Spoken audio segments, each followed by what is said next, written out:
All right, guys, get ready.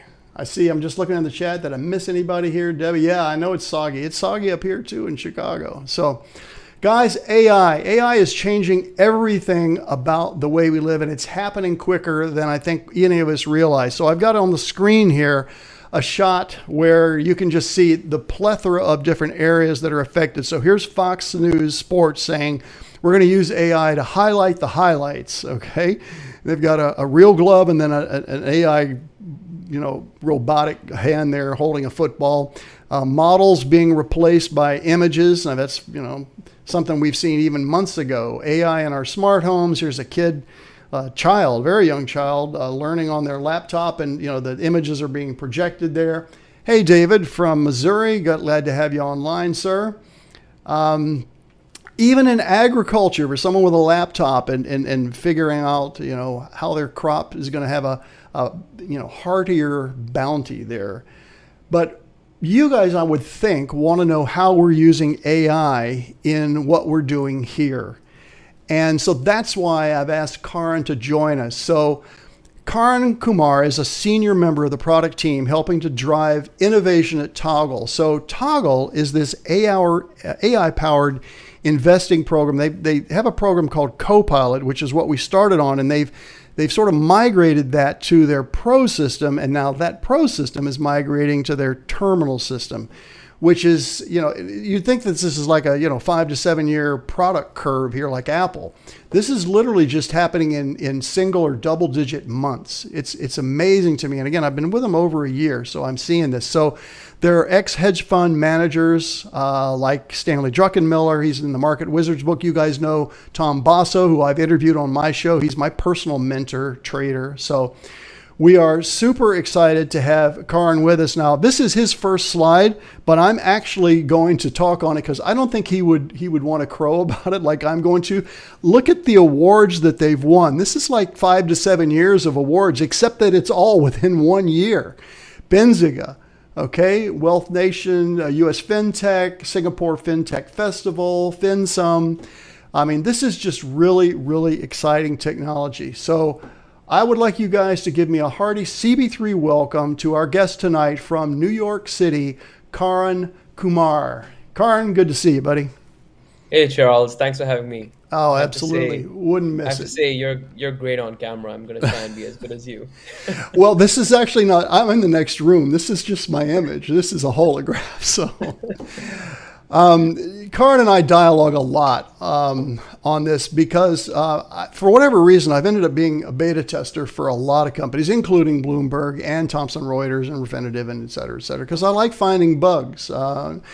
Orkins never wanted to hire me, but you get the point. So I love emerging technology. I just do. And so what we're going to talk about tonight, and Karan, I'm going to take it over the next slide and send it to you and just tell us a little bit. But before we switch to that, tell us a little bit about you. So you're obviously a really young guy. You're in an incredibly fast moving industry.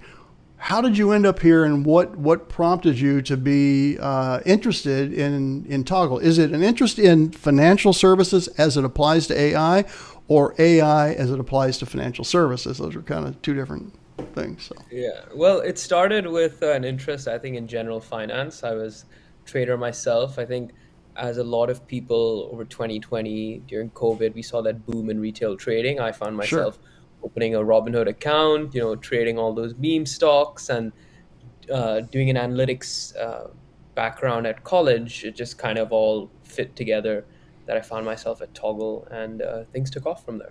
Yeah, that's awesome. All right. Well, I've got the first slide up here. Actually, let me go backwards here. I think, yeah.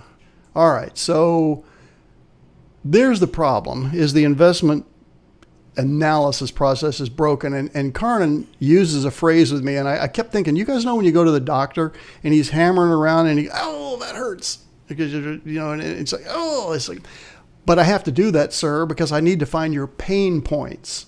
Well, what I like about Toggle is they're looking for pain points, and we have them in our industry. And one of the biggest ones is this data vomit phrase that I've used before. And it's not unique to me. There's just too much to process. So that was a pain point. And the other pain point is just not having the time to commingle a bunch of different technologies and looking for a singular platform that can give us what we need efficiently so that we can get back to doing what we do, which is actual trading. So tell us about this, Karan. Yeah, I think you hit it right on the on the head, Charles. Is that our founders were just, I guess, overwhelmed with the amount of data that was there in order to make decisions, that they decided, hey, is there a way for us to kind of take this mountain of data, cut out the noise, and just pull insight from it? And that's where Toggle Copilot was born, which you have been a user on. And as data overload increased, we saw an increase in unstructured data, right? We're talking big data, we're talking things like tweets driving financial analysis, right? Right, Just the sure. the type of data and the growth of that data has just been exponential. We found ourselves saying that, hey, is there a way for us to pull in even more of this data to make even more insights? And that's where the terminal came around. And And of course, so of much of that how, data is uncurated. It's just, I hate to use the term again, but it's just vomited at us because of some search engine. But you guys are curating it in a real specific way. absolutely. And that's thanks to the knowledge graph that we have powering the system. So what the knowledge graph essentially is, it's a web of information that kind of takes everything you need to know about a single entity across different sources. Let me give you an example. You want me to go to You the look next at slide here and actually show your, because we can see the brokenness on this with these legacy sources and just tons of gears and things. So Yeah. So like on this, right, you see Bloomberg, you see FactSet, you see Refinitiv, you've got the news, you've got socials, right? Then you've got things like charting, right? Summarization, screening, right? How do you take all of this and pull it together to give you that insight? That's where the knowledge graph helps. And just to give you an example of how that knowledge graph works is okay, you look at a screen, right? You see Apple, right? You just see Apple, okay, one of the largest companies in the world, right? The iPhone producer, whatever. What does the knowledge graph see? The knowledge graph sees all the exposure Apple has to other companies, countries, events, news, so that, for example, when it gets a news article and it reads the news article that says, hey, ChatGPT is now going to be included in every iPhone, it knows that, okay, now the connection between NVIDIA and Apple is a lot stronger. So that now I can right. start alerting my investors when there's something going down with Nvidia. It might have a bigger impact on Apple than it historically has, and Now, that's because all. Microsoft owns a portion of ChatGPT, I would think it would then bring that in. We talked about this in the green room too, about the tentacles of what Yes. a toggle terminal does. So it's kind of like an octopus. It just goes out. So you've asked for information here. I think I'm on camera, but now we're pulling in here and here because these are influencers that essentially inform what could be happening with the target stock that you're looking at. Yeah, yeah, and not just talking about one stock. You can even do it on a portfolio basis, right? So we have one of these tools. It's called a summarization assistant. What it does is it can summarize the performance of your portfolio in one day, looking at all these nodes. So looking at articles, news articles, looking at 10Ks, 10Qs, looking at competitor analysis, right? And pulling all of that together to just give you a single, simple write-up of how is your portfolio performed today, what could happen next. Yeah. Well, I have the slide up here of the discovery analysis and monitoring, and I'm comparing it. I'm just going back to the other one with all the gears and wheels and visualization and watch list alert. That's just kind of a blithering amount of data. Talk about this graph a little bit, and then the knowledge graph, which is what you've been talking about, which is the center of this circle. Yeah. So what the knowledge graph does is it ingests all sorts of data: bank reports, 10Ks, 10Qs, analyst reports, news, to try and pull out what is the most important information you need to know. It then uses that to identify all the nodes an asset has exposure to: competitors, suppliers, vendors, so that if there is, let's say, a big shift in a small port out of Ukraine, the system can understand, okay, what impact does that have on a mega cap like, or sorry, a large US stock like Caterpillar, right? Like, but Sure. that connection is what the knowledge graph is able to identify. And what's really cool is that it's self-evolving. So as it gets more information, it's able to say, okay, I see this. And then as it get more and more information, it says, okay, what I caught previously is actually a lot more of a legit relationship than previously believed, right? So it has this identification of nodes as well as ensuring the validity and robustness of that relationship. So, two things I'm hearing from you. First of all, this is generative AI in its quintessential state, generating further ideas. But it also has occurred to me, and literally just now, folks, that you mentioned Caterpillar. If I'm looking to buy Caterpillar, you go out and do some research and find out they're in, in a big contract in Ukraine or France or somewhere, but there are 3 domestic European companies competing on that. I may hold off buying that. So it's not so much tell me what to buy. It could tell me what not to buy. If not getting that contract because you had those tentacles of knowledge on Caterpillar, that's not going to come from any kind of search, any kind of typical search. True. It might say, there's future risks there, and all of a sudden you wake up and they're down 10% one day because that contract went to a local European company. I'm just making something up. But this could apply to oil fields. It could apply to airlines, anything. Yeah, and that's the beauty of having another assistant we call our screening assistant. And what I'm going to go back to that now. Yeah. So what the screening assistant can do is it can identify all the companies that have exposure to a certain theme, and then you can then filter that down further by financial indicators, right? And everything I've talked about so far is all triggered by a large language model. So you don't even have to point and click anymore. You just have to ask the question and you let the research come to you. Yeah, then we've talked about this. And guys, go ahead and if you got any questions, put them in now because we're getting kind of near the end here. And I know there's about a 30-second delay. There's so much. How do people learn to use this? And obviously the retail people, for the most part, that are on my show are probably not going to use it, but they want to know how I'm going to use it. Mm-hmm. So speaking to the computer, I mean, I'm wearing glasses that are by Meta that I can talk to. And in the last show, I took a picture of one of the people on the show and I sent it to her and she got it. Well, we're still on the show. This is one step closer to talking and telling a computer what we want and letting it not constrict us with, we're used to prompts. I mean, let's face it, Bloomberg started with just DOS prompts, right? And if you get a command wrong, something space, semicolon, you don't get anything. But you guys seem like you're going to a place where it's the human voice that's going to direct what the research is. Absolutely. I think throughout the time, as we've been developing this, we're not trying to replace anyone here. We're trying to help them do their job better. Yeah. And right? I honestly have never felt the least bit threatened by AI. I am way, way more excited because I don't see... there has to be a buyer, and you guys have seen this. I'm looking at the camera now. I've told you this. For every buyer, there has to be a seller. If I'm wanting to buy and nobody's wanting to sell, trade's not going to happen. If somebody wants to sell and there are no buyers, it's an emotional process. I think, at least in my lifetime, we're not going to see AI conquer that. I mean, it's just not.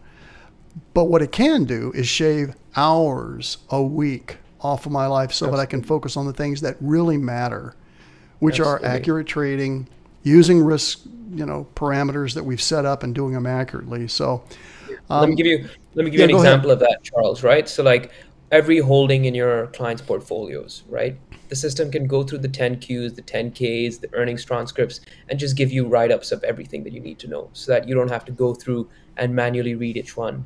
The LLM can even read charts. It can read tables. So now you don't even have to open a PDF anymore. You can just ask questions about it and get your answers. So if you just say, look, is this stock trading above the 20 exponential moving average? It reads the chart and tells me that. Absolutely. Without having to call up a chart. That's huge. I have on the screen now this, on the left, which we're calling AI vomit. And then on the right side, talk about what you're doing here on the right side. So what happens to Exxon? That's Exxon there. If oil prices fall 10% in 1 week.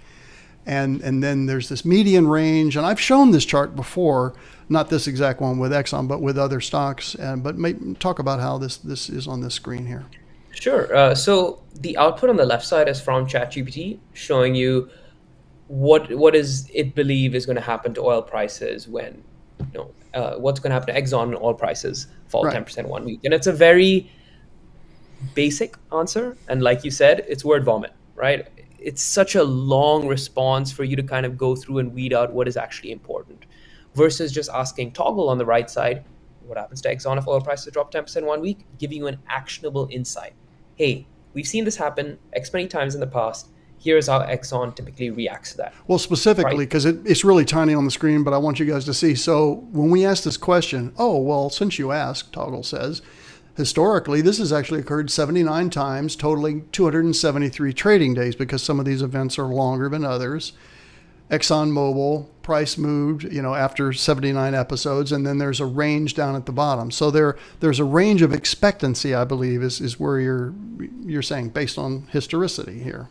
Mm-hmm. Yeah, basically. And what it's trying to tell you is, unlike that basic, I guess, understanding of, okay, oil prices are going down, revenues are going to fall, Toggle's telling you, hey, that's actually already baked in historically into the stock. That's why it typically tends to rise thereafter. But right, pulling that quick insight allows anyone to essentially be an investor.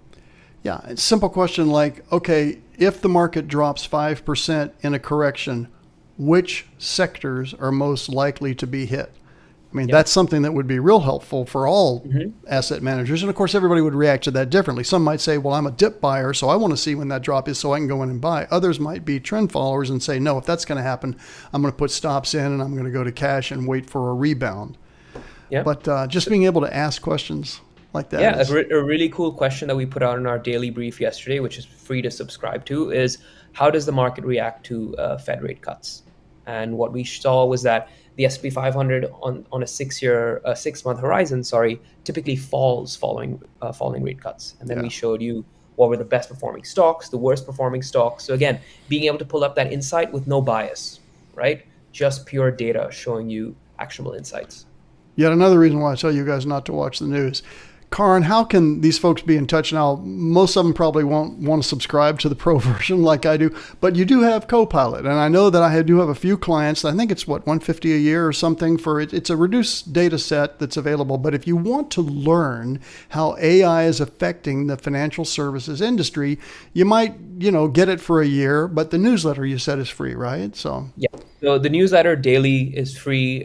We write about different topics in the market. We supplement all of that with the research that we generate. And then I guess if you're investing through Charles, who's at the forefront of technical innovation, you're in good hands. Well, I appreciate that plug. So guys, Toggle AI is the URL. Karan Kumar, thank you so much for being here. This has been great. Really appreciate it. They have this new iteration called the Terminal, and when it is fully released and we've worked through all the bugs that we say, we'll have Karan back on and talk to you more. But it's really exciting. Thanks for being here, buddy. Really appreciate it. Thank you, Charles.